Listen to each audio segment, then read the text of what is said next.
Milky Way galaxy. A vast cosmic city of 200 billion stars. We live in a quiet neighborhood, tucked away in a safe neck of the woods. But what if we could take our planet on a journey across the galaxy? From the violent graveyards where stars billions of years old go to die.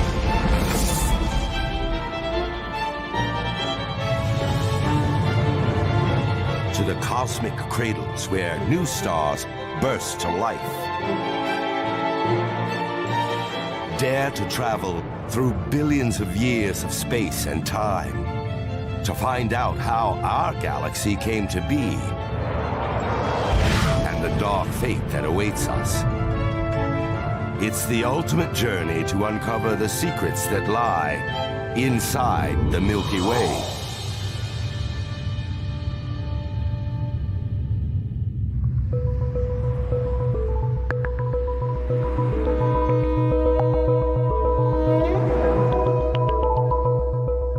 Modern cities are a testament to some of the greatest accomplishments of human civilization. Feats of engineering that dazzle with millions of lights. But the bright lights conceal something even more amazing. Turn them off and behold, a great city in the sky.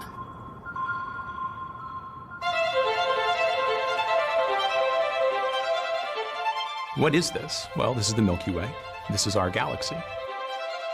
Well, if you'd like, you can think of the galaxy as a city of stars.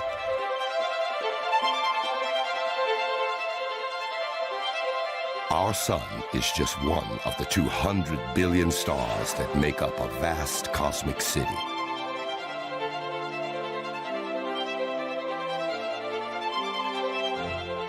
A city we're just beginning to know. It's really a wonderful time to be an astronomer. Especially in studies of the Milky Way, we're undergoing something of a revolution. In fact, we can take you places that are really quite remarkable. We're about to make a major move.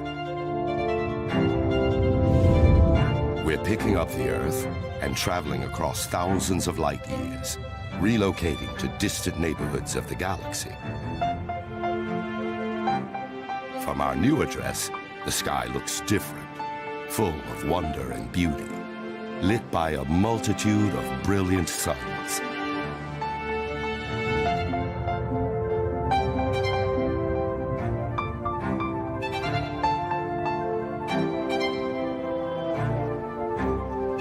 Revealing the power of stars that lived billions of years ago. Out here, we'll get a glimpse of the future when our sun exists no more. It's a journey to unravel some of the greatest mysteries of the universe. How the Milky Way was born, how it survived for so long, and how it will eventually die.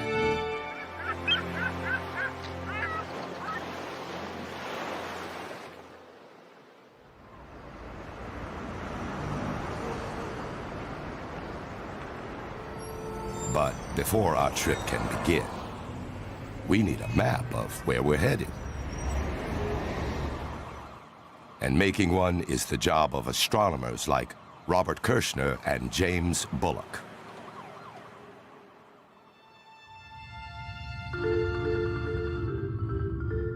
The first obstacle is simply figuring out what kind of galaxy the Milky Way is. The Hubble Space Telescope gives astronomers the capability to see billions of other galaxies. Each one is different, but it turns out there is a pattern. When we look out to study other galaxies in the universe, we see that there are basically two types of galaxies. The first type, elliptical galaxies, appear as large balls of stars. And no matter what angle they're viewed from, they always look rounded. The other main class is the so-called spiral galaxies, because their stars are contained in arms that spiral out from their centers. From a distance, a spiral galaxy looks something like a frisbee. The key to correctly identifying the Milky Way is written across our night sky.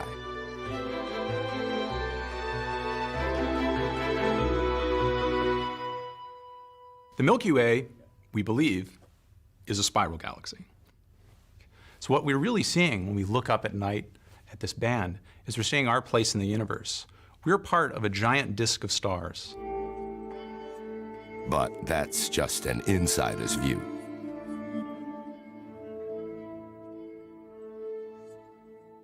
Now, of course, I can't show you a picture of the galaxy in all its glory. We can't fly above the galaxy and take a picture of it and show you.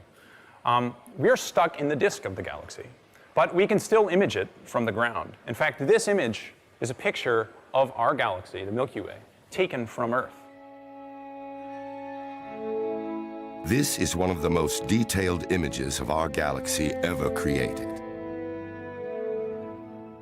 It's made from 800 million pixels contained in over 1,000 individual photographs taken from the darkest places on Earth.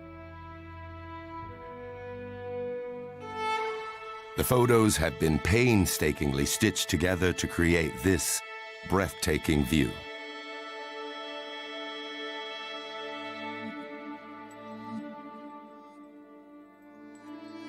But impressive as it is, it's only part of the picture. It's something like a pizza, and if you were in the pizza, if you were a pepperoni, your view would not be a very clear one of what the whole story was. In the same way, we don't see the whole reach of the Milky Way. What astronomers really need is a bird's eye view. You would need to get out of the Milky Way to really see what it looks like. We don't have a way to do that, but we can look at other galaxies and see what they look like. Hubble's cameras capture nearby galaxies in amazing detail, like Messier 74. Although it's over 30 million light years away, it's one of our closest neighbors. Messier 74 is a beautiful spiral galaxy. Its large, starry arms sweep out from a bright core.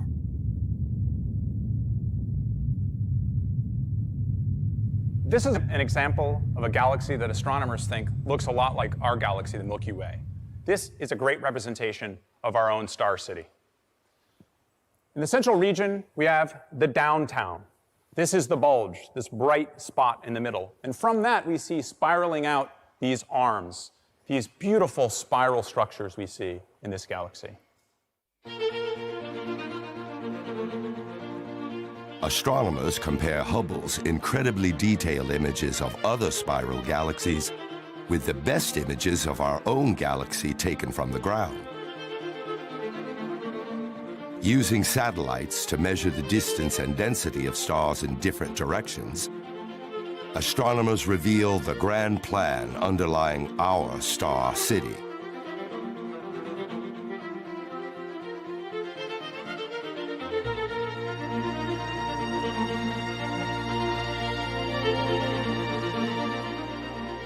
At its heart, a bright central region, the galactic core, our galaxy's downtown district. From here, two majestic spiral arms, bright bands of billions of stars, sweep out. Scutum Centaurus and the Perseus arm. There are also three smaller arms.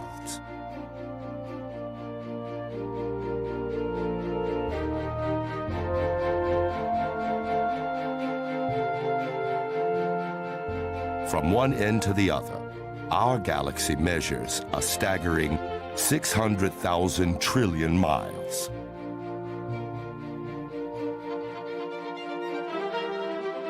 It takes light 100,000 years to cross our galaxy.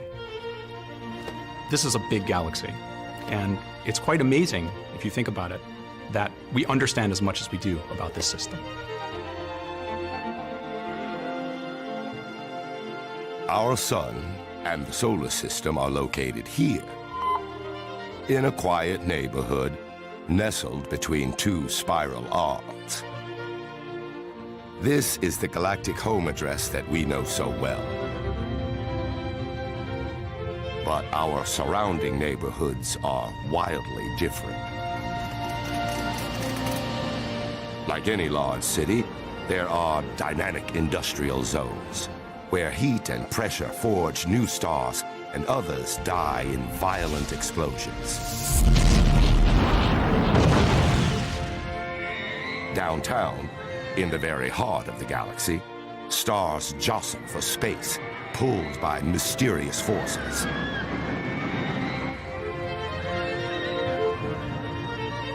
Our galaxy also has quaint, historic neighborhoods that tell the story of how our star city was founded. Now, we head to one of the most spectacular locations in the Milky Way. A place that holds the clue to how the 200 billion stars of the galaxy were first created. And it's just around the corner.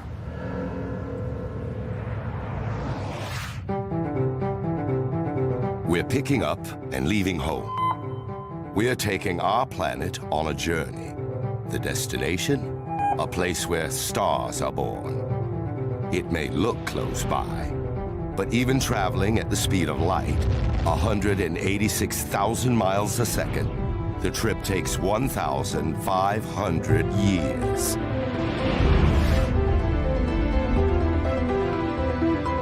We arrive at a vast glowing cloud of gas and dust, the Great Orion Nebula.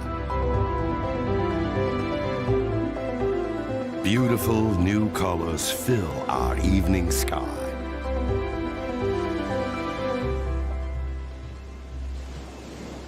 But this cloud isn't just a work of art. It holds the key to how our sun and every star in the galaxy came to be. The Milky Way is filled with billions of stars in every direction. From Earth, the naked eye also picks out large, dark, seemingly starless patches.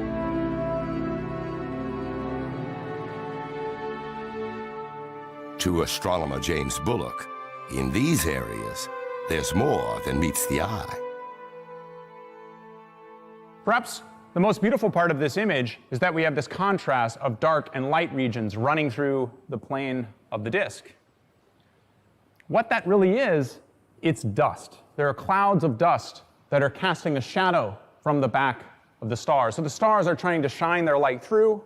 There are dust clouds there that are blocking the light, much like a cloud on Earth would block the sun.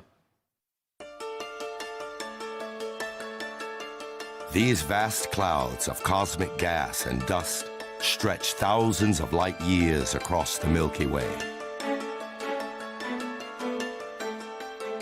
Hubble finds them in most spiral galaxies. Dark, ghostly bands woven through the spiral arms and spreading across the entire disk.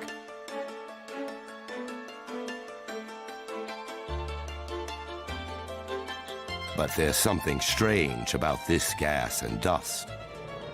Sometimes it glows. These bright glowing clouds are called nebulas. Each one is unique and breathtakingly beautiful.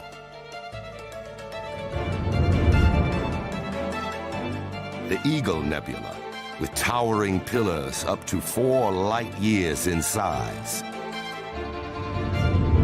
And the Carina Nebula, with its distinctive green glow.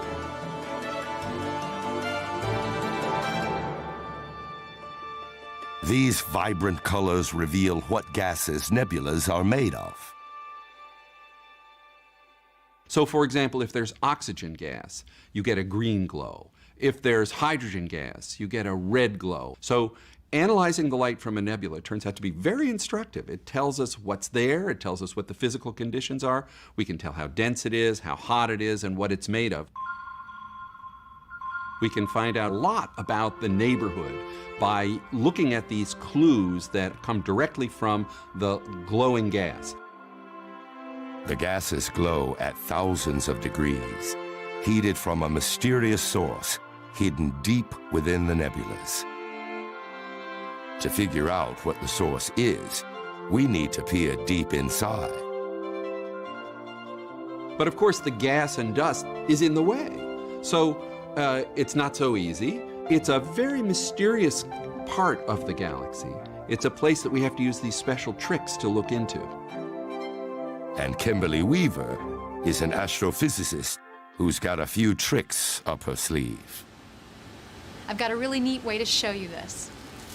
This is a bag that you can't see through with your eye, so a normal telescope that looks at optical light could not see through this.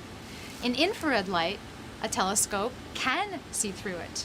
The infrared camera, if I put my hand inside, can see my hand. I'll wiggle my fingers to show you that you're seeing the heat from my hand inside the bag. And this is just like a star that's hidden inside a cloud of gas and dust that infrared astronomers can detect by using an infrared telescope. This is a picture of the Orion Nebula in visible light. We can see all of the gas here located in front of what we know are stars in the background. And we want to be able to look inside this nebula and see the stars. In infrared light, in this image, we can now pick out the stars inside the nebula. And we can see dusty cocoons around the stars. But scientists still need a way to strip away the remaining dust. How do we get rid of all this haze and fog? The way to do that is with an X-ray picture. Now when we transition into the X-ray image, you can see just the stars themselves. The X-rays coming from the surfaces of the stars. And now we can study them in great detail. By analyzing the light from these stars, astronomers make an astounding discovery. Hidden within the Orion Nebula are some of the youngest stars ever found. Stars just a few 100,000 years old, a mere heartbeat in the life of the galaxy. And it's not just the Orion Nebula. Nebulas house baby stars in every spiral arm of the galaxy. These regions are the nurseries for new stars. There are young stars in these regions that are heating up gas clouds that surround them and making those gas clouds glow pink. Stars are made out of gas, basically, and our galaxy has gas. In fact, our galaxy, you can think of it as having an atmosphere of gas and dust that surrounds all of the stars that we see in the disk. And it's from this gas that new stars are born. By observing nebulas at different stages in their evolution, the story of a star's birth begins to emerge. It all starts inside a cold, dark cloud of dust and hydrogen gas, where a quiet tug of war begins. The cloud wants to dissipate, like smoke in the air, but gravity wants to pull it together. They're in a kind of balance between gravity pulling in and gas pressure pushing back out. Gravity wins, and the material crunches down into a disk that is the beginning of becoming a star. As gravity pulls more and more gas towards the center of the disk, it gets denser and denser and hotter and hotter. Until finally, at 18 million degrees, a miraculous transformation takes place. Hydrogen atoms fuse together to form helium, and with a burst of nuclear energy, a star begins to shine. These stars eventually get their nuclear fires going in the core, and when they do, they heat up. They can expel the material that's around them so that it kind of clears up the neighborhood. Over the next few million years, winds blow the surrounding gas into spectacular swirling patterns.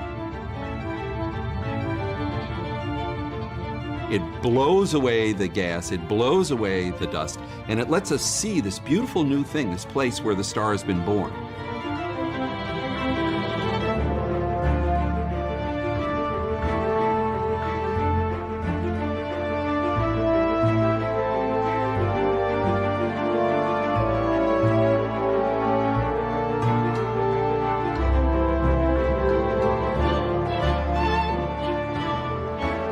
A human lifetime is too short to witness the wonder of a star's birth in the spiral arms.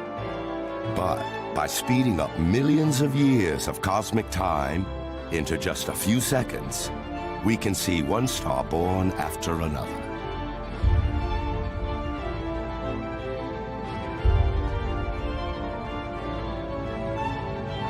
Here and there are even more brilliant flashes of light, coming from some of the most violent and dangerous neighborhoods in the entire Milky Way galaxy. Here, stars aren't born,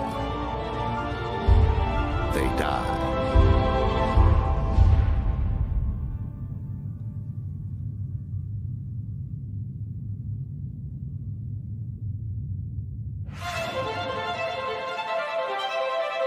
We're taking the Earth from the familiar neighborhood of the Sun to visit the wonders of the Perseus Arm, nearly 6,500 light years away. Here lies one of the galaxy's most beautiful sights, the Crab Nebula. Although it's made of gas and dust, this nebula hasn't created stars yet. But for Alex Filipenko, this area does represent the industrial zone of our galaxy, where the building blocks of Earth were manufactured long ago. Look at that molten iron. Holy moly. The Crab Nebula is a fascinating object. We see these very rapidly expanding gases. The crab may look static, but gases are racing out from its center at over 3 million miles an hour. Put into motion by a phenomenally powerful and violent event in the past.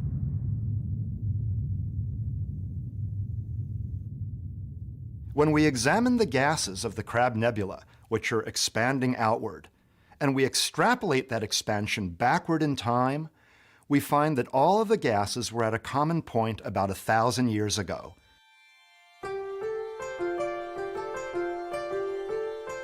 Back on Earth, 1,000 years ago, early civilizations watched the heavens. In 1054, Chinese manuscripts describe the sudden arrival of a brilliant new star. It shines brighter than any other star, so brightly it's visible during the day.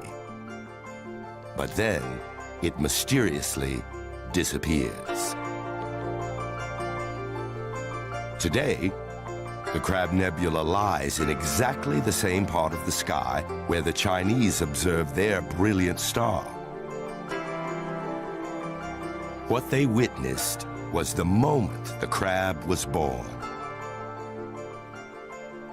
The Crab Nebula was produced by the colossal, titanic explosion of a star at the end of its life. It's a supernova remnant. The spiral arms of our Milky Way are littered with these colorful remnants. Tombstones of stars that died violently in cataclysmic explosions called supernovas. To figure out this mystery, astronomers need to locate the next victim, a massive star at the brink of death. Astronomers are like detectives. We have to figure out what's going on in the universe, sometimes based on a minimal number of clues. And in the case of most astronomers, the clues come from only the light. Andy Howell knows catching light from a supernova is all about timing. Supernovae happen about once every 70 years in a galaxy on average, so about the human lifetime. So chances are you're not going to see one in your lifetime. In fact, the last one in our galaxy that anybody saw was about 400 years ago. So it's been a long time, and I study supernovae for a living. I couldn't do this if I had to just wait for one in our galaxy. But thankfully for Howell and Filippenko, there's no shortage of galaxies. So what we do is we look at other galaxies, more distant galaxies. There are billions of galaxies out there, and we see the supernovae that happen in those galaxies. And if you look at 70 galaxies, on average you'll find one a year. If you look at 700 galaxies, you'll find 10 a year, and so on. There's power in numbers. If we look at thousands of galaxies, we improve our odds tremendously.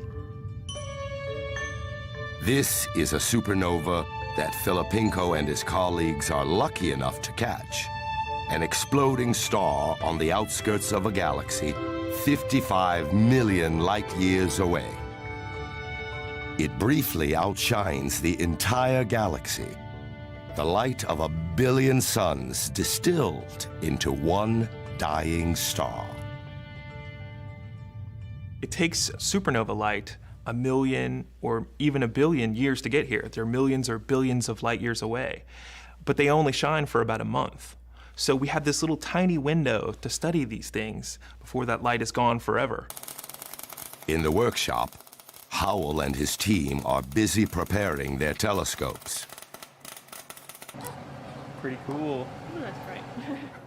We're building a network of telescopes so that we can study supernovae in greater numbers, in greater detail than we've ever been able to before. Let me show you the telescopes we're building. These are the 0.4 meter telescopes, and there are 4 of them here, and we're building them, 20 of them in total, and putting them all around the world. So some of these first ones will go to Chile. We have some in Hawaii already. So let me show you one of the bigger telescopes we're building here. Here we have the 1 meter telescope. We're building about 15. The mirror's not here yet, but this is where it's going to go. That will reflect the light we gather from the supernova. We have to be able to point anywhere in the sky. And so you can see that the telescope pivots along this axis and the C-ring moves. The great thing about this kind of observing is that it's totally robotic, and I can just sit here in Santa Barbara and have a beer and pizza while the telescopes do their work. All new discoveries about supernovae from all different places in the universe. Once they've caught the light of a dying star, the detective work begins. We collect that light and we analyze it in great detail in order to determine what's going on. What's the chemical makeup of the star? What's the pressure inside? What's the temperature? What kind of nuclear reactions are going on? How does a star explode? All of these things we figured out through the analysis of light. Astronomers deduce that only stars with a huge mass go out with a bang. A massive star has a very interesting and vigorous life. Initially, it fuses hydrogen to form helium, and that produces energy. That makes the star shine. Then the ashes of that reaction, the helium, fuse together to form carbon and oxygen, releasing yet more energy. Then the carbon and oxygen can fuse into still heavier elements, magnesium and sodium and neon and things like that. And then silicon and sulfur, and finally iron. When it starts to make iron, the giant star is doomed. In the core, a fierce battle takes place. Energy pushes outwards, holding it up, while gravity wants to crush it inwards. The battle continues as the star makes heavier and heavier elements, producing energy while fending off total collapse. But once it starts to form iron, the battle is lost.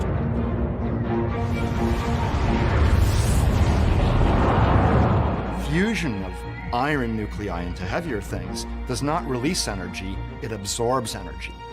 So an iron core builds up, but finally it becomes so massive that gravity wins. The iron core collapses. In less than a second, the outer layers collapse inward, then rebound and get blown to smithereens.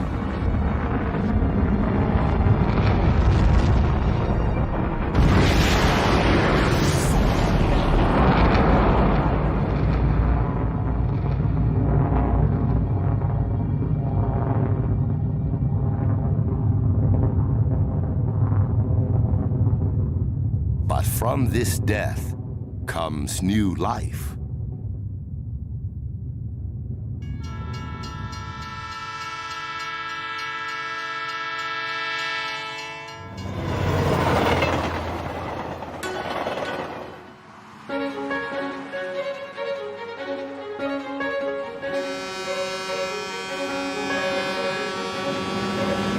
We're at a foundry here, and they're pouring molten iron from old machinery, and they're going to make parts for new machines out of that iron, so they're recycling it. But all that iron was created and ejected into the cosmos by gigantic stars that exploded as supernovae.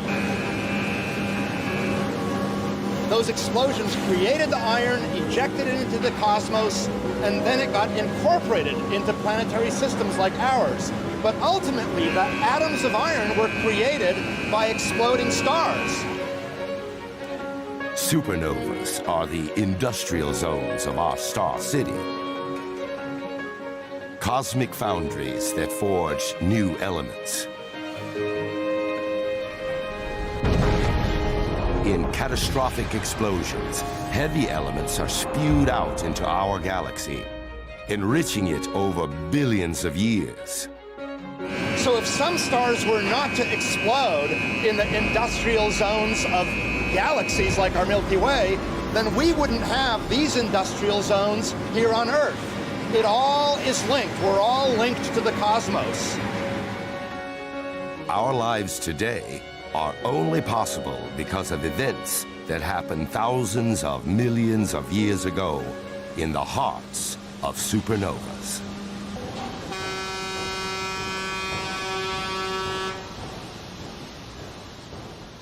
It's fascinating to realize that the heavy elements in our bodies, the carbon in our cells, the calcium in our bones, the oxygen that we breathe, the iron in our red blood cells, all of those heavy elements were synthesized, created through nuclear reactions in stars, and ejected into the cosmos by supernovae.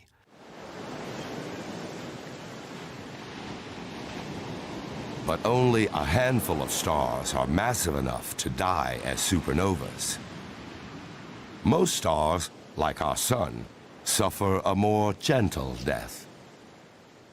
Most stars don't die in a cataclysmic explosion. Our own Sun, for example, a typical star, will die with a whimper, not a bang.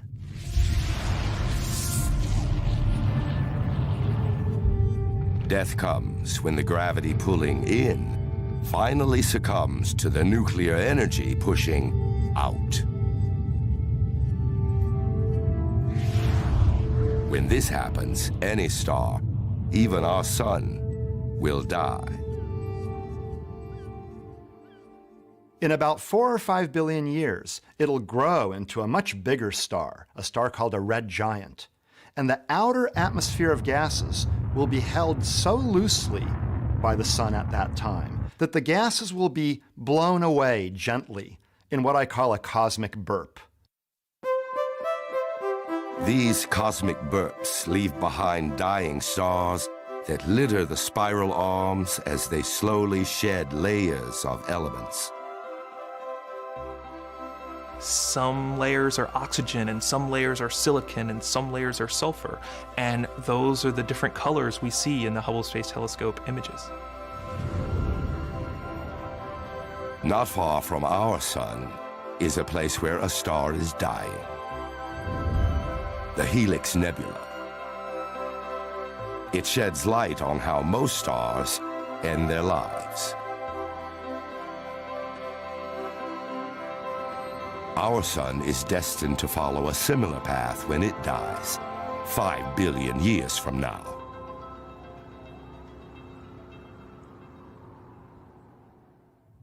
But in other neighborhoods in the galaxy, stars suffer a fate worse than death. At the center of the galaxy lies a place where stars disappear altogether.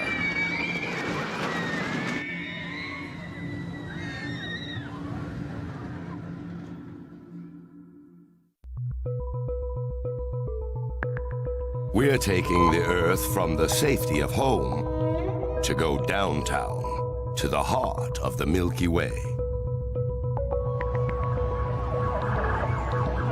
It's a dynamic, exciting district, but it's also a risky place to hang out.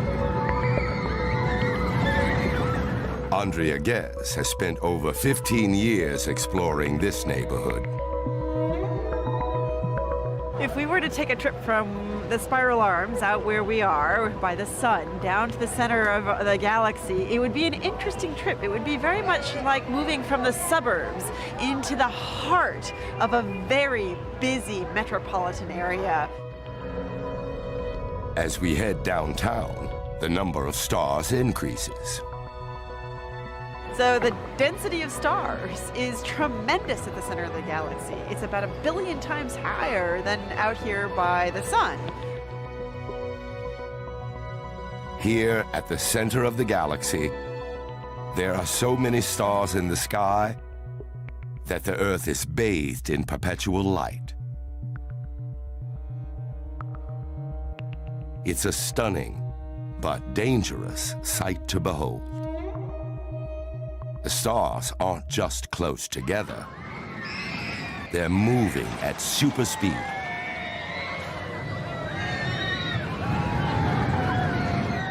Going to the heart of the galaxy might not be dissimilar to going to an amusement park. The rides are somewhat similar to how the stars orbit the center of the galaxy.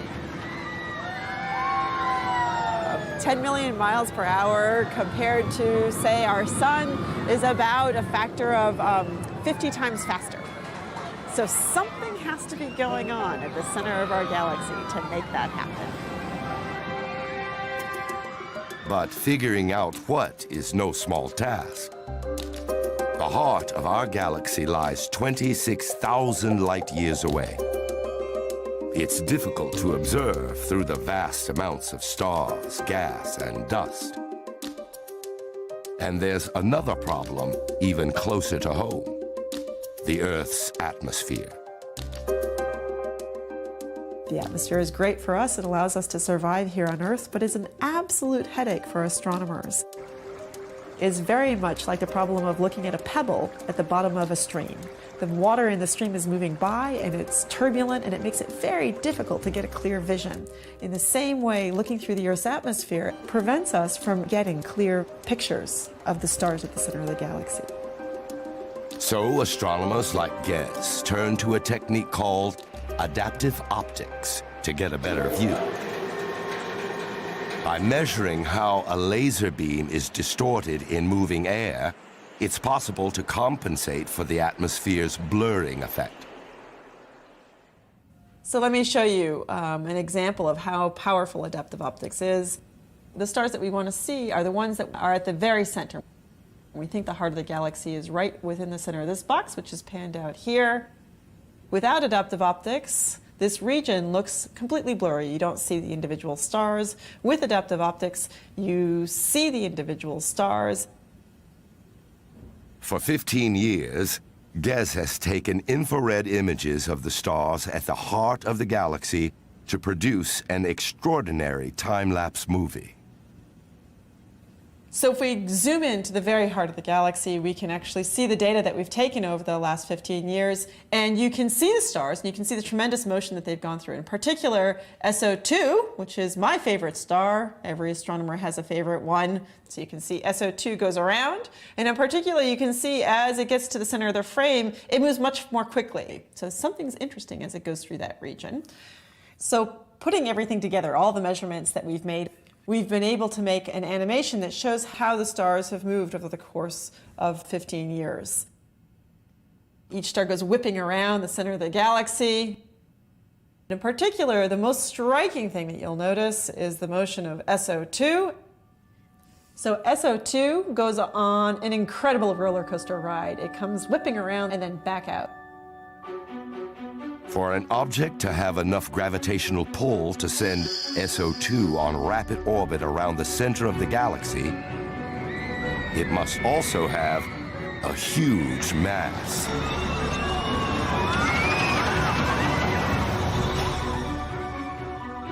SO2 goes around once every 15 years, and what it tells us is that there is 4 million times the mass of the Sun confined within its orbit. Astronomers know of only one contender that has a giant mass but is so small. So that's an incredible amount of mass inside a very small volume, and that's the key to proving a black hole. And so, at the center of our galaxy lies a massive black hole, an object whose gravity is so strong, not even light can escape it. This is a real image of the center of our galaxy. We can't see the black hole, but we can see bright clouds of dust and gas spiraling toward it. We're nearing the black hole. It's at the center of a stream of dust and gas. The debris of stars blown apart after straying too close.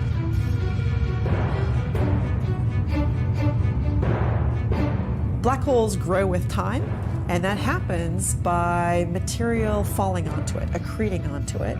And that material can come in the form of either gas or stars that get torn apart by the black hole itself. At the center is the invisible black hole. This is the material it feeds on. The glowing region is the accretion disk. Here, star debris falls inward and whips around at astonishing speed. Friction heats the debris up to such high temperatures that it glows white hot. So at the center of our galaxy, we do have a black hole. We now know that today, but it's not producing a tremendous amount of energy. So it's perhaps, we could say, it's a black hole that's on a diet. It simply doesn't have a lot of material to feast on. But what would happen if SO2 and the other stars were pulled inward by the black hole? What happens when that material falls onto the black hole is that the black hole, there's radiation associated with the black hole, and it can generate these jets squirting out from the center of the galaxy. Spewing out subatomic particles close to the speed of light, the beams are like vast cosmic searchlights.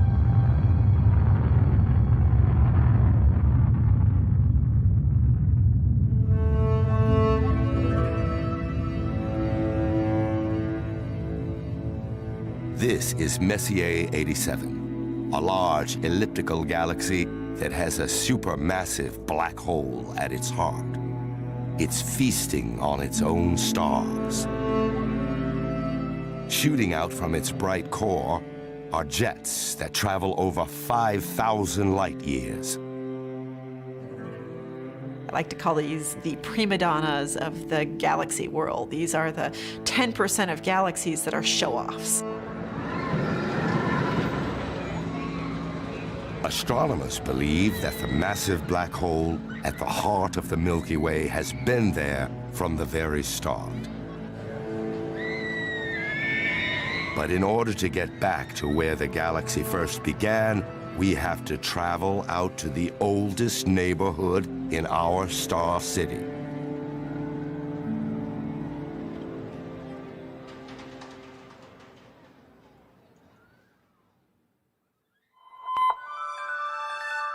We're traveling upward, away from our solar system, out of the spiral arms of our Milky Way. Up ahead lie vast clusters of stars that orbit the heart of our star city. There are over 150 of them. These satellite towns, called globular clusters, hold the answer to one of the greatest mysteries in astronomy: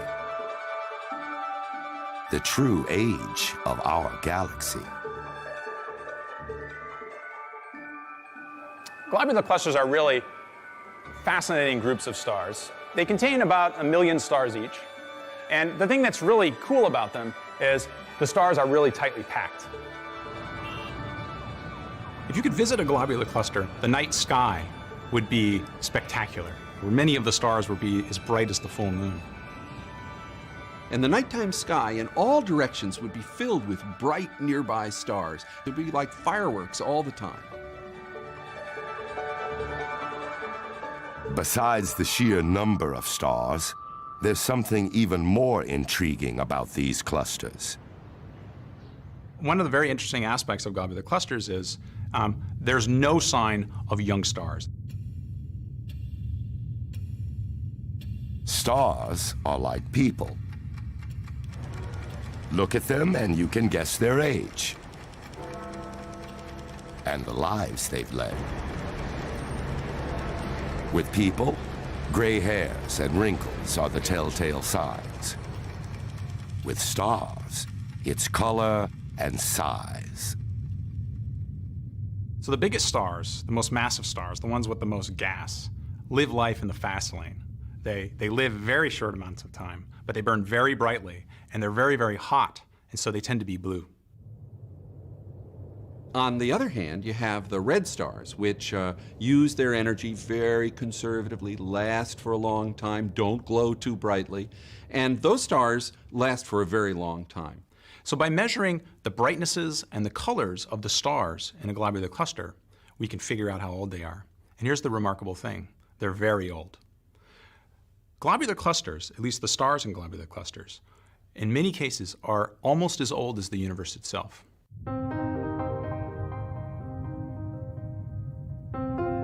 Globular clusters are living fossils.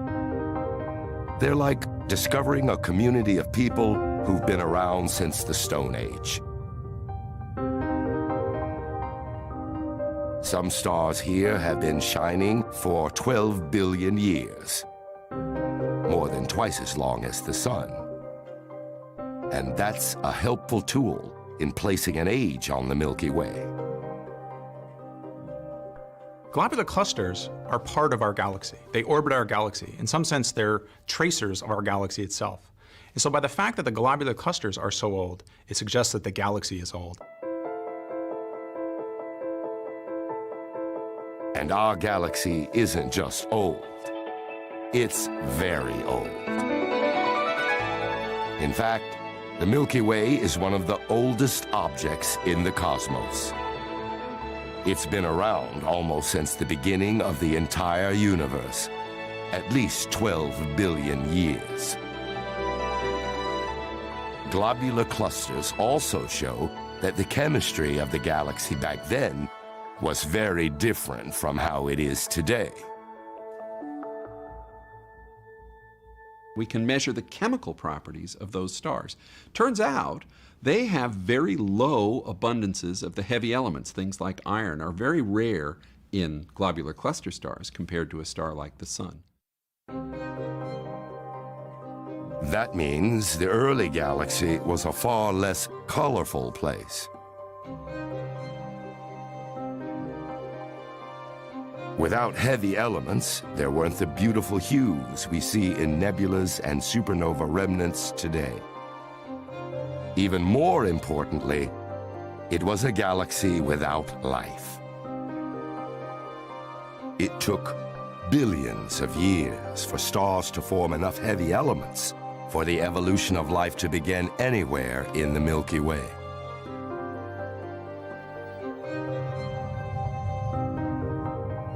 Leaving many to wonder how the galaxy has managed to keep going for so long.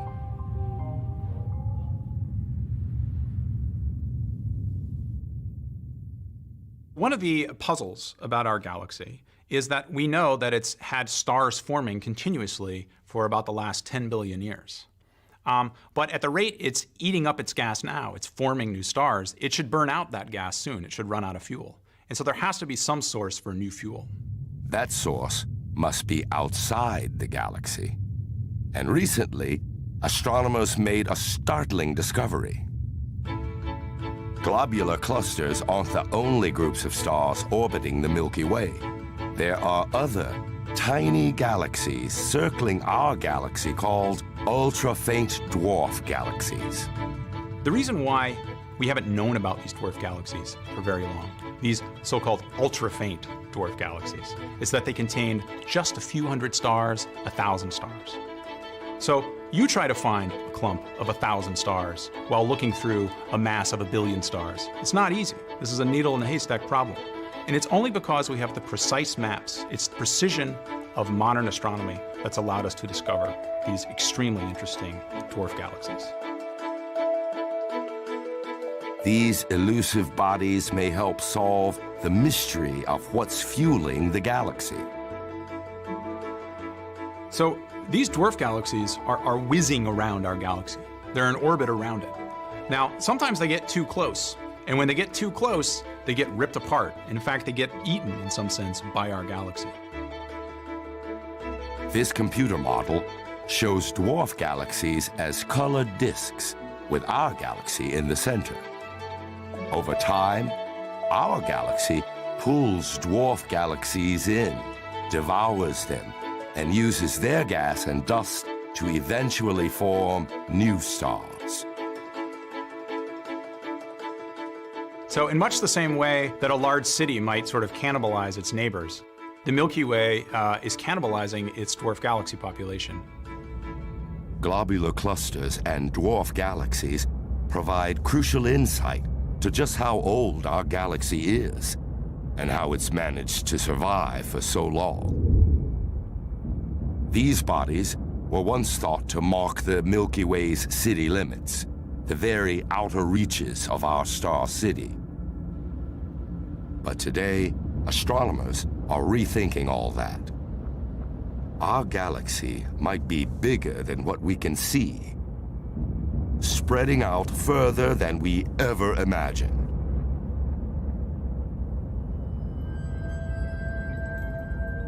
We're picking up our Earth and moving from our quiet suburb to a new neighborhood in the outer spiral arm of our galaxy. Here, we'll uncover the mystery of what holds all the stars in the Milky Way together.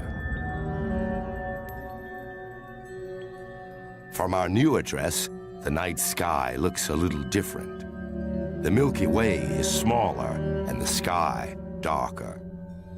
Here, tens of thousands of light years away from the center of our galaxy, we're still bound by the force of gravity.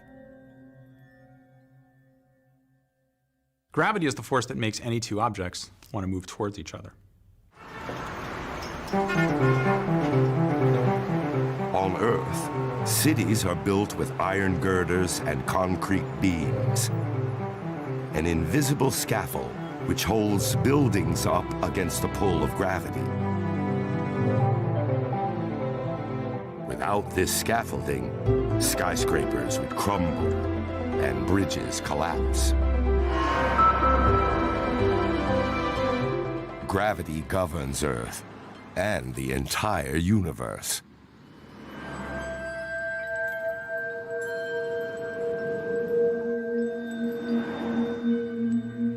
Anything that has mass has a gravitational pull.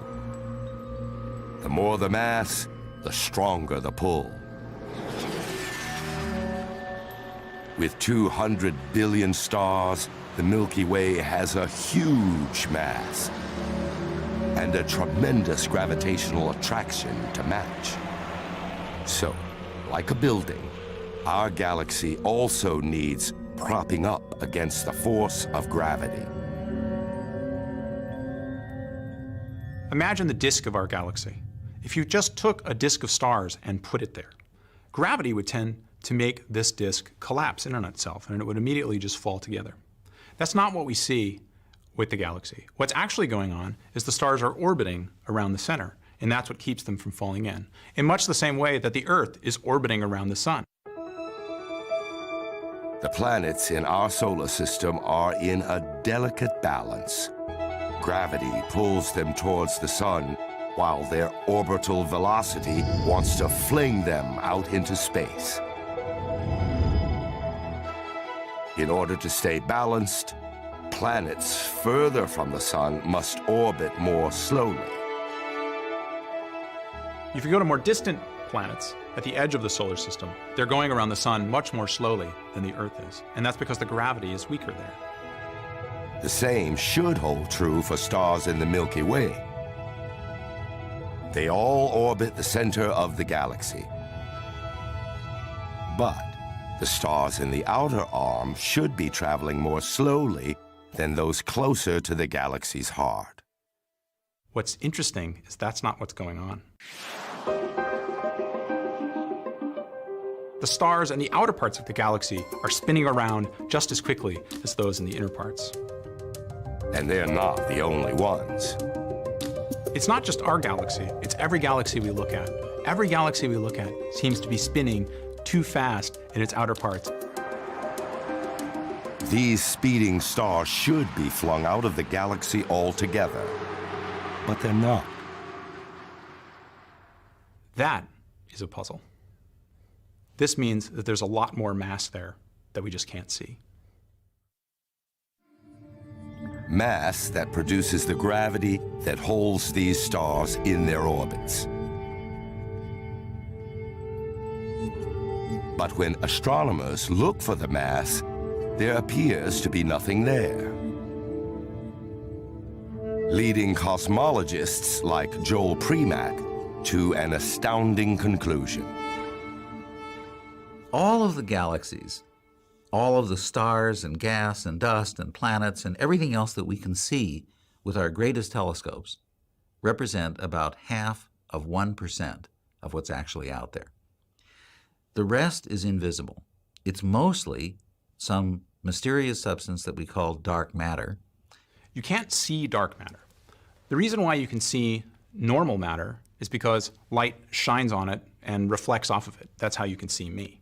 Dark matter doesn't work that way. The light goes right through the dark matter. The way we detect dark matter is because it has mass. Anything with mass affects other things via gravity. That's the golden rule of mass. That's what mass does. It tugs on other things because of gravity. Without dark matter, the Milky Way couldn't exist. So the galaxy is spinning. The galaxy is spinning fairly rapidly. The reason why it can spin so rapidly is because it has so much dark matter. The dark matter has a lot of mass, and therefore it has a lot of gravity, and that's what keeps the stars whizzing around. If you were to magically take all of the dark matter away from our galaxy, it would fly apart. The stars would just keep going straight, and in a very short amount of time, the galaxy would just be gone. There'd be just a mess of stuff flying every which way. And that's not just true of our galaxy, it's true of every galaxy and every cluster of galaxies in the universe. They're all held together by this invisible stuff that we call dark matter. So we need the dark matter. It's the glue that holds galaxies together. The discovery of dark matter has revolutionized our picture of the Milky Way. The stars of the galaxy represent just a fraction of its mass. The rest is made up of an invisible halo of dark matter, surrounding every single star and every creature in the galaxy. The stars are just the central region.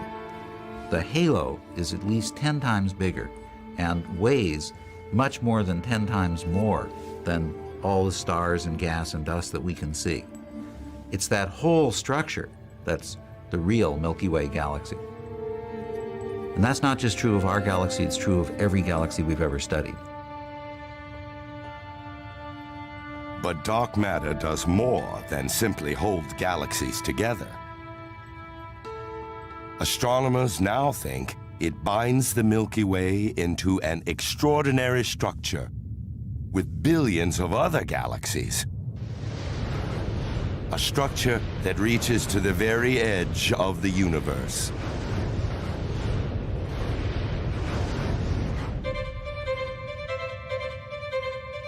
We've left our home galaxy to take the Earth across billions of light years of space and time.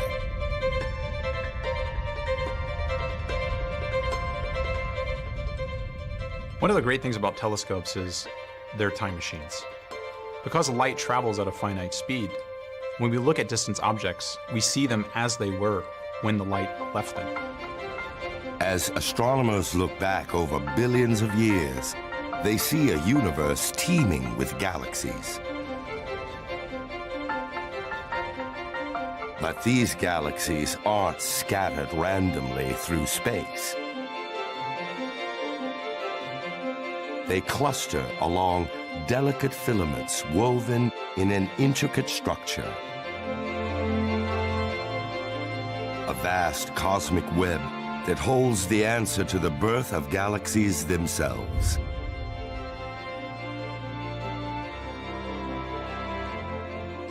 It's a story shrouded in darkness. Look back far enough, and gradually all the galaxies disappear. We've reached a mysterious period of time, 12.5 billion years ago. There's this time period that we can't see because nothing's formed yet. It's this epoch that's called the Dark Ages.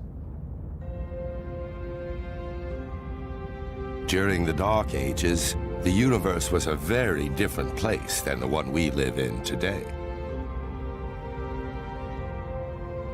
It's filled with dense clouds of hydrogen gas. Just as gas obscures stars in the Milky Way today, these clouds of hydrogen block the view inside the early universe. It's extremely frustrating because this region, this time period, holds within it, in some sense, the Rosetta Stone of galaxy formation. But there is one clue to what's happening inside those dense hydrogen clouds. Look back further in time to a moment just 380,000 years after the Big Bang. The universe isn't filled with darkness, but with light. Its faint afterglow is still visible to astronomers today. In fact, this picture is amazing. This is a picture of the early universe. This is an image of the afterglow of the Big Bang. The universe is filled with a hot atmosphere of matter and radiation. But already the seeds of change are being sown.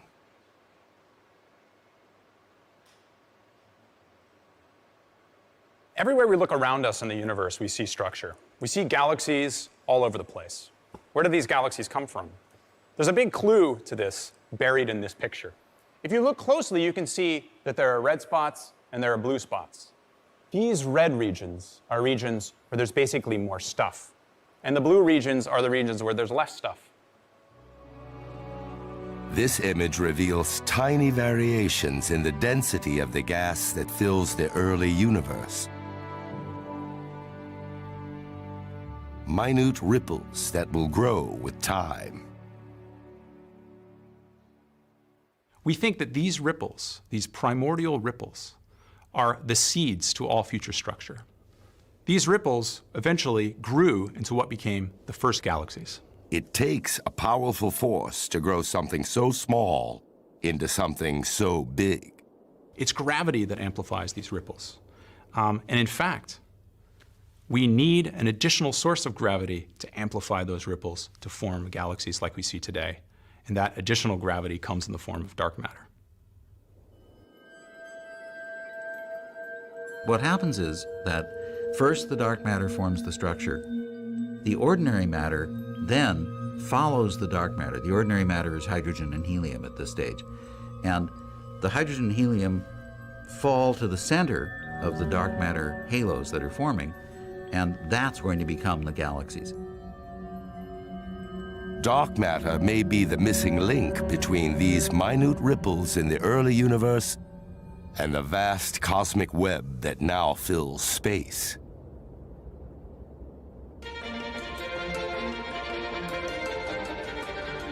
But dark matter is invisible.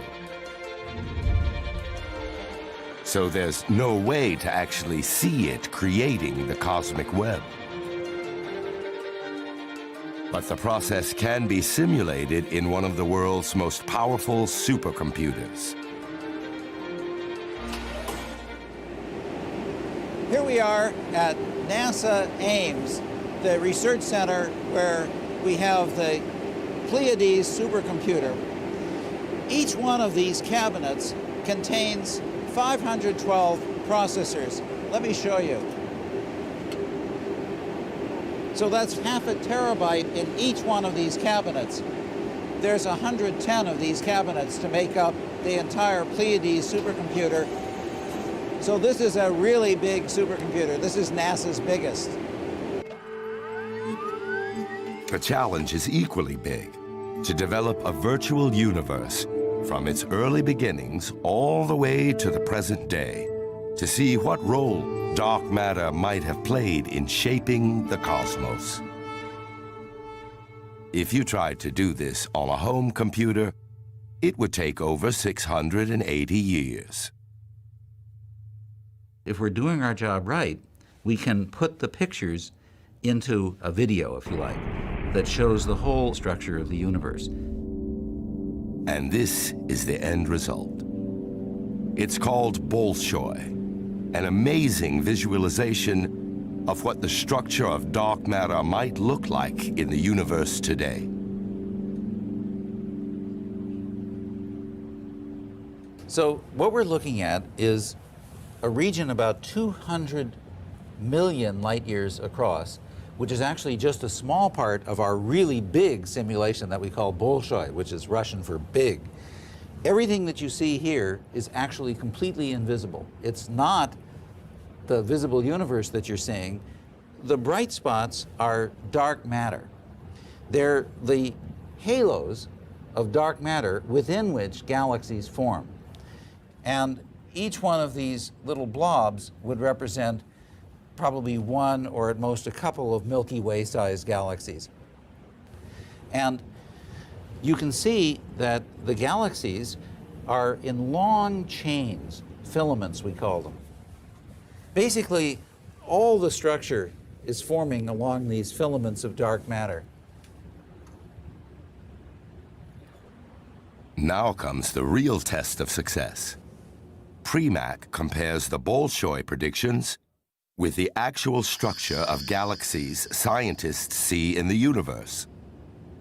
As far as we can tell, these simulated universes that we make in the supercomputers look just like the observed universe. There don't seem to be any discrepancies at all. This is exactly the way we see the galaxies distributed in the observed universe. The Bolshoi simulations are astounding. They match the pattern of galaxies seen in the cosmos today perfectly. It's persuasive evidence that dark matter has been sculpting the universe for billions of years.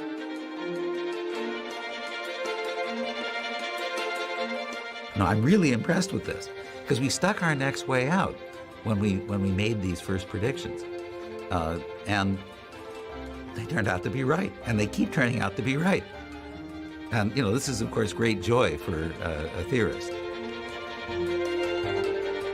By going back to the beginning of the universe, astronomers have uncovered the origin of the underlying structure of the entire cosmos. But our time travel is far from over. The question of how the first galaxies kindled the very first stars still remains. We're taking the Earth inside the Dark Age, a time over 12.5 billion years ago. The sight is spectacular. Our skies are lit by the first stars of the Milky Way. They're like Tia's the hydrogen fog, bathing the Earth in strong ultraviolet energy.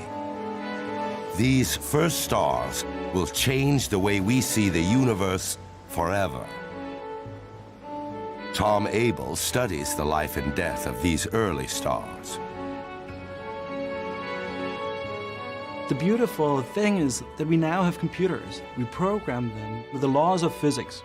Put in some gravity, hydrodynamics, how gases move around, some of the chemistry. And as we evolve it all together, we gain an intuition of how stars come about. And in the case of the very first stars, this is absolutely crucial. Abel begins with the basic ingredients available during the Dark Ages: hydrogen, helium, dark matter, and gravity. Using computer models, Abel recreates the lives of these early stars.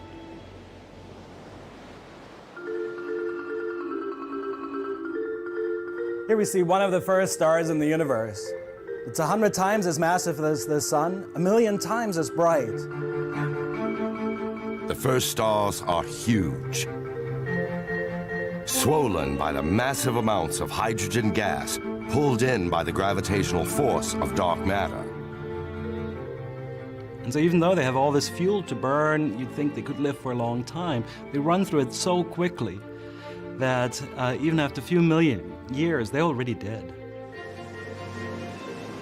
The first stars in our Milky Way are fierce, high-octane stars, burning their hydrogen fuel at tremendous rates, racing through their life cycle.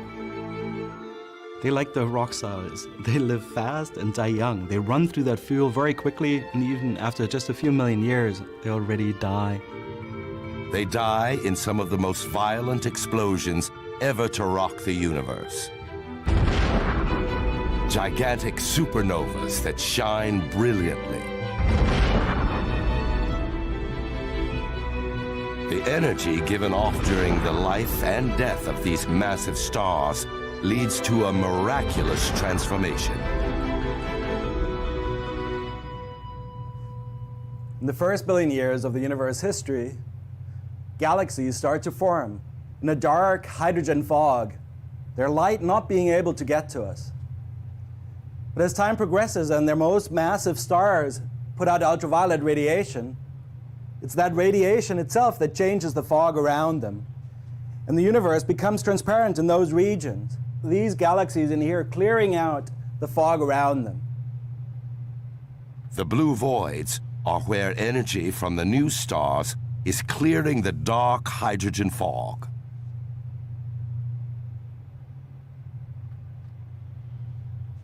But towards 1 billion years after the Big Bang, the entire fog has cleared, and we now see all the galaxies and the dark ages end. As the hydrogen fog lifts, we get our first glimpse of newborn galaxies, including our very own Milky Way.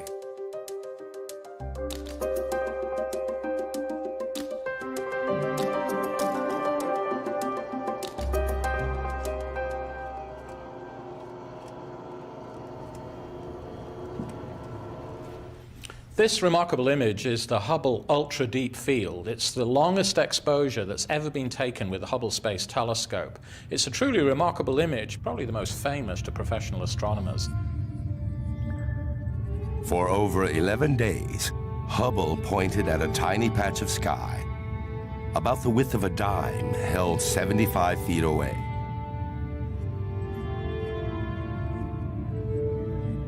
Every faint smudge of light is a galaxy. For Richard Ellis, it's a treasure trove. So much like an archaeologist would piece together history by digging into deeper and deeper layers, so a cosmologist like myself uses this image to look at the history of the universe, how the most distant galaxies, seen as they were a long time ago, evolve and grow to the bigger systems that we see around us today. This image gives us a sense of the dawn of our Milky Way. When we look at these early galaxies, they don't resemble the star cities that we see today. They're lumpy, they're irregular, they appear to be interacting with their neighbors, they're physically very, very small. So clearly the universe was very different in those early times. 12 billion years ago, the universe is a much smaller place. It hasn't yet expanded to the size it is today.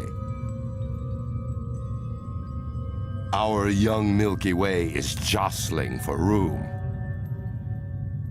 So it's very difficult for these early galaxies to establish themselves. These early galaxies are struggling to survive at this very early time.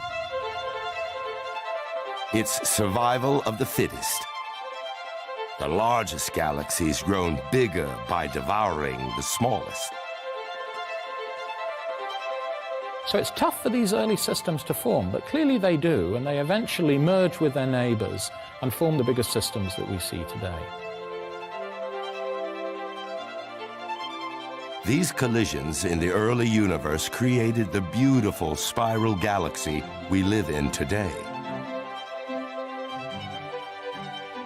And they've never stopped. Astronomers believe there's still one final collision in store for the Milky Way. One that will change it forever.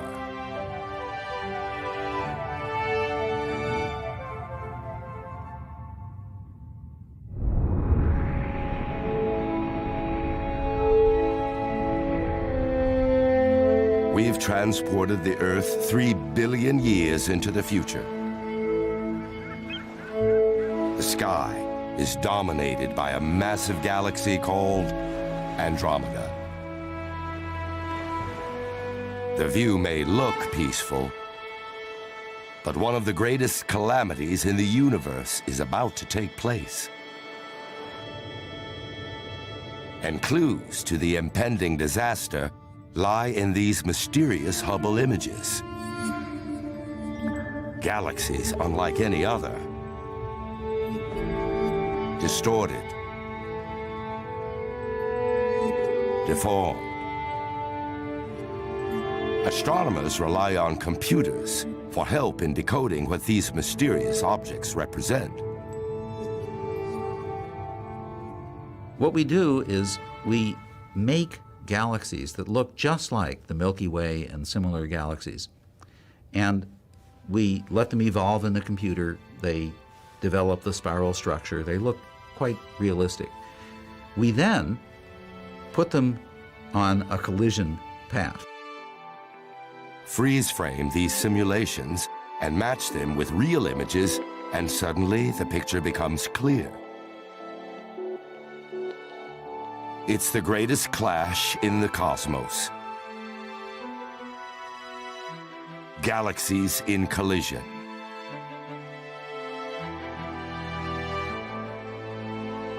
Like cities, galaxies tend to cluster. Our Milky Way belongs to a cluster called the Local Group, made up of at least 50 galaxies. The largest in the pack is Andromeda, a spiral galaxy that's even bigger than ours. Today, Andromeda lies 2.5 million light years away. But astronomers like Abraham Loeb believe that distance is closing in. When I started working in astrophysics, I noticed that most of my colleagues are thinking about other galaxies interacting with each other, colliding with each other, and I was wondering, why aren't they examining the future of the Milky Way and the Andromeda Galaxy as they will come together? Trouble is brewing for our star city. Our galaxy is rushing toward the great galaxy in Andromeda. They're rushing toward each other. And they're going to encounter each other in a couple billion years. Loeb and his colleagues decide to simulate this intergalactic clash of the Titans. This was the first simulation of its kind. Initially, the two galaxies plunge through each other, producing these beautiful tails of stars due to the force of gravity. They run away, turn around, and come back together to make one big spheroid of stars, which I called the Milkomeda Galaxy. When the Milky Way merges with Andromeda, almost 1 trillion stars will come together.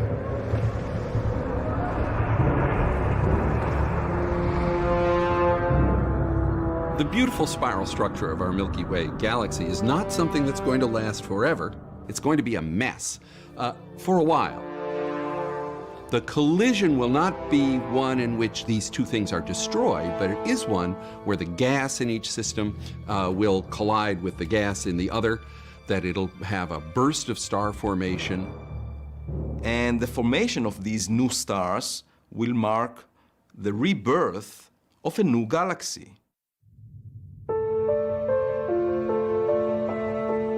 This spectacular Hubble image shows the antenna galaxies, a grand cosmic collision between two spiral star cities. The galaxies are in a frenzy of star birth. A multitude of nebulas glow pink in the darkness. One final flare of stellar activity before the galaxies merge to become one. This is the fate that awaits our Milky Way when it merges with Andromeda 3 billion years from now.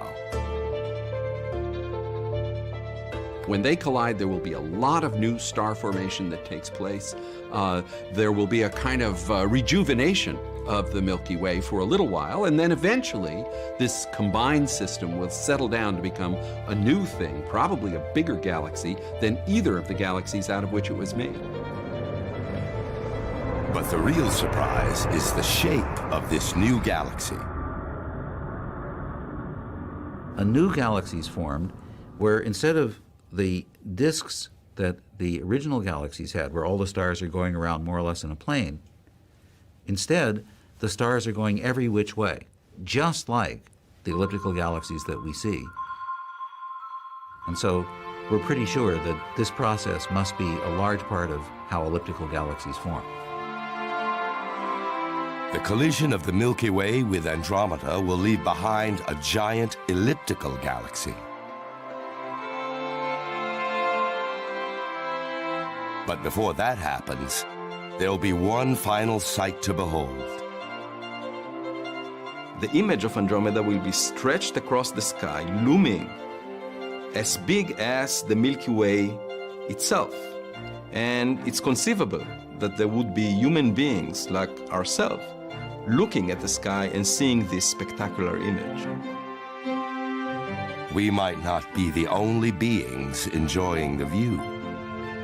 Could our galaxy be home to other civilizations? Unknown life yet to be discovered inside the Milky Way?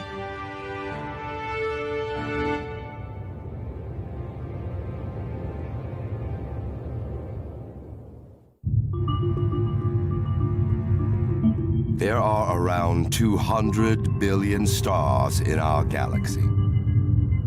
But there's only one neighborhood we know for sure that sustains life.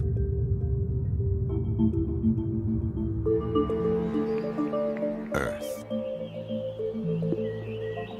The sun powers almost everything here on the Earth. It's the energy source, it's the engine of life and many other processes. And life here on Earth is based heavily on water.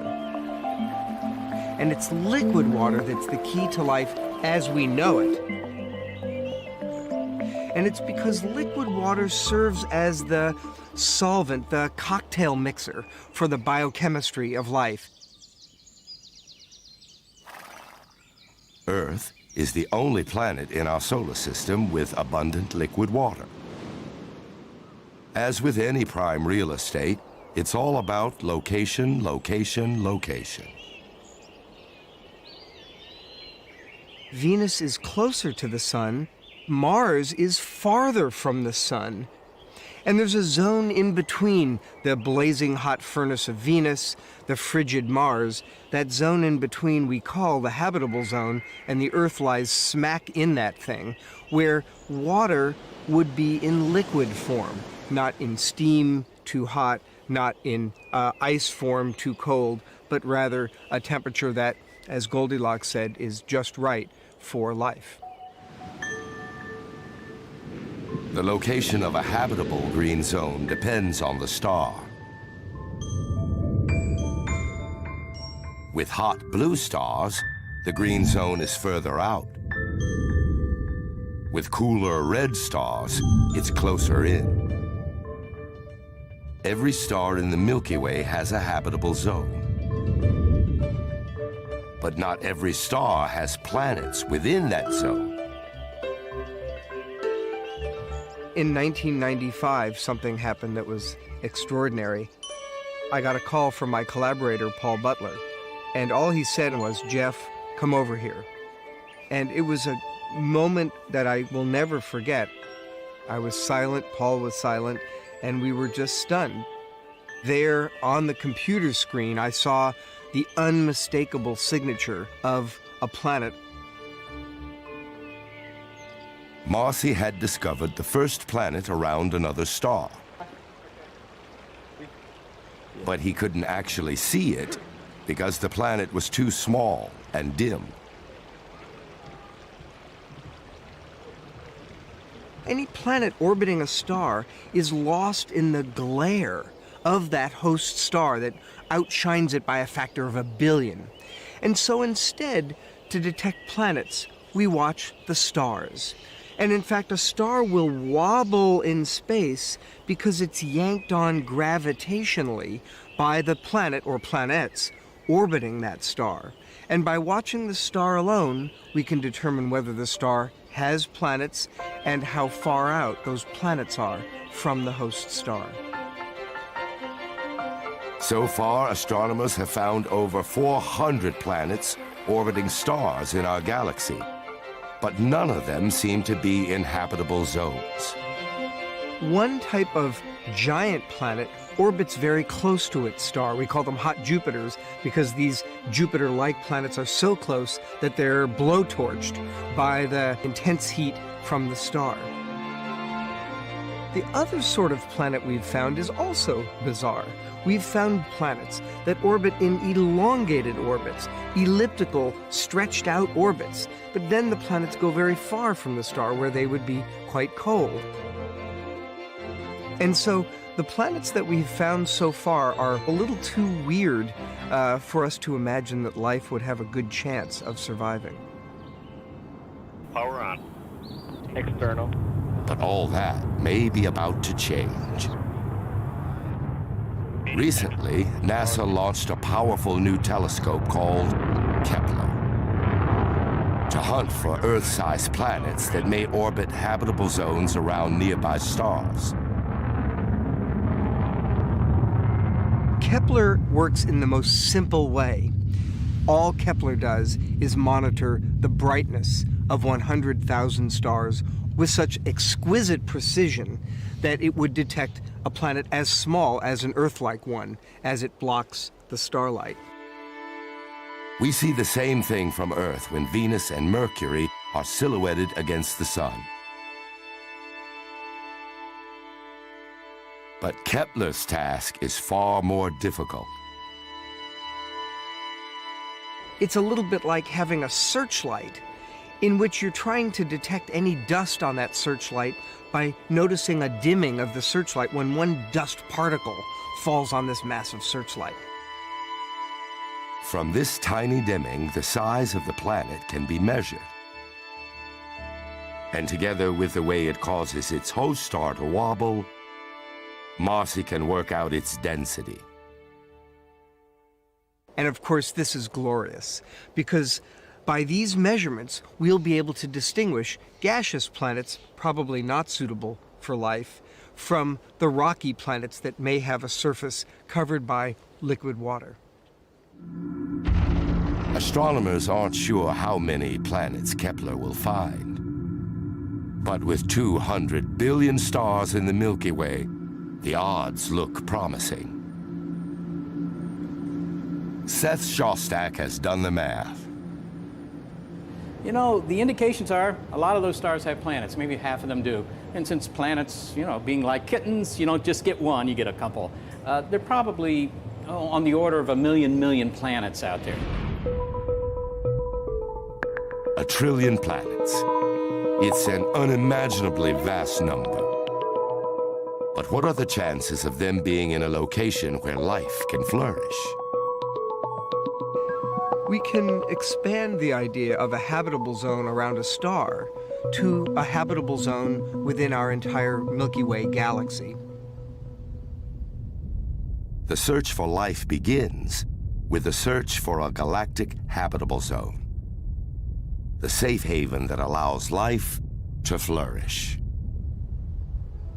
In close, at the hub, there's an extraordinary amount of X-rays, harsh radio waves, even gamma rays, that would certainly destroy fragile, single-celled life just getting a start toward evolution. Downtown is dangerous. There's a supermassive black hole down there. You get too close to that, all sorts of bad things can happen. There are also a lot of stars down there, and you know, a lot of stars sounds good.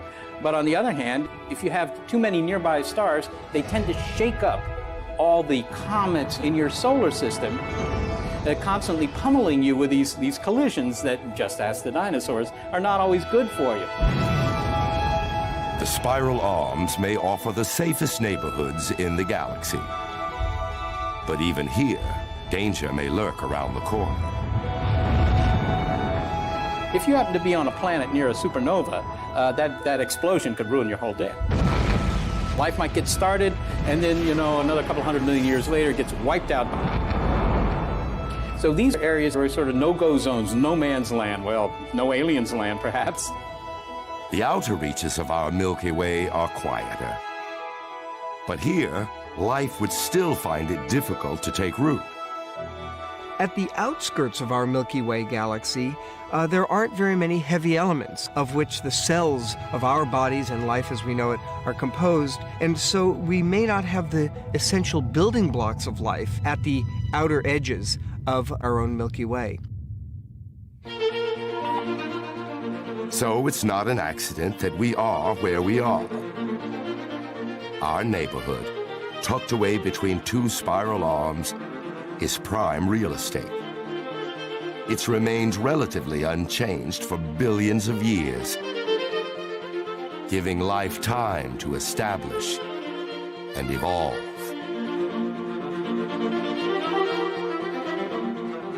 Other advanced civilizations, if they exist, are likely to live in similar neighborhoods, cocooned from the dangers of the galaxy. We haven't found them yet. But then again, our galaxy's a big place. We haven't found any life elsewhere. We haven't found pond scum. We haven't found dead pond scum anywhere else, not convincingly. And why is that? Well, fewer than 1,000 stars have been looked at carefully for planets that might have intelligent life. So, you know, it's sort of like going to Africa looking for megafauna, you know, elephants, giraffes, something like that. And you land in Africa and you look at the first square yard of real estate there and you say, no elephants here, then you give up. Well, we shouldn't give up. We're just beginning. If we do find life, It's amazing. If we find life elsewhere in the universe, I think the stock market won't budge one bit. But we humans will know for the first time in human history that we're not alone, that we have kindred spirits out among the stars, and that our destiny may well be to venture to the stars, communicate with them, and become members of a great galactic country club.